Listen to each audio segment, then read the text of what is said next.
A windmill stood upon the hill, proud to look at, and it was proud too. I am not proud at all, it said, but I am very much enlightened without and within. I have sun and moon for my outward use, and for inward use too, and into the bargain I have stearine candles, train oil and lamps, and tallow candles. I may well say that I'm enlightened. I'm a thinking being, and so well constructed that it's quite delightful. I have a good windpipe in my chest, and I have 4 wings that are placed outside my head, just beneath my hat. The birds have only 2 wings, and are obliged to carry them on their backs. I am a Dutchman by birth, that may be seen by my figure, a Flying Dutchman. They are considered supernatural beings, I know, and yet I am quite natural. I have a gallery round my chest, and house room beneath it, that's where my thoughts dwell. My strongest thought, who rules and reigns, is called by others the man in the mill. He knows what he wants, and is lord over the meal and the bran, but he has his companion, too, and she calls herself mother. She is the very heart of me. She does not run about stupidly and awkwardly, for she knows what she wants, she knows what she can do, she's as soft as a zephyr and as strong as a storm, she knows how to begin a thing carefully, and to have her own way. She is my soft temper, and the father is my hard one. They are 2, and yet 1, they each call the other my half. These 2 have some little boys, young thoughts, that can grow. The little ones keep everything in order. When, lately, in my wisdom, I let the father and the boys examine my throat and the hole in my chest, to see what was going on there, for something in me was out of order, and it's well to examine one's self, the little ones made a tremendous noise. The youngest jumped up into my hat, and shouted so there that it tickled me. The little thoughts may grow, I know that very well, and out in the world thoughts come too, and not only of my kind, for as far as I can see, I cannot discern anything like myself, but the wingless houses, whose throats make no noise, have thoughts too, and these come to my thoughts, and make love to them, as it is called.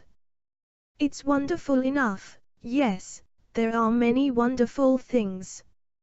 Something has come over me, or into me, something has changed in the mill work. It seems as if the one half, the father, had altered, and had received a better temper and a more affectionate helpmate, so young and good, and yet the same, only more gentle and good through the course of time. What was bitter has passed away, and the whole is much more comfortable. The days go on, and the days come nearer and nearer to clearness and to joy, and then a day will come when it will be over with me, but not over altogether.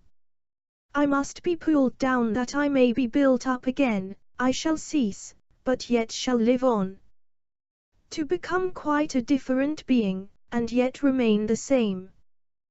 That's difficult for me to understand, however enlightened I may be with sun, moon, stearine, train oil, and tallow. My old woodwork and my old brickwork will rise again from the dust. I will hope that I may keep my old thoughts, the father in the mill, and the mother, great ones and little ones, the family, for I call them all, great and little, the company of thoughts, because I must, and cannot refrain from it.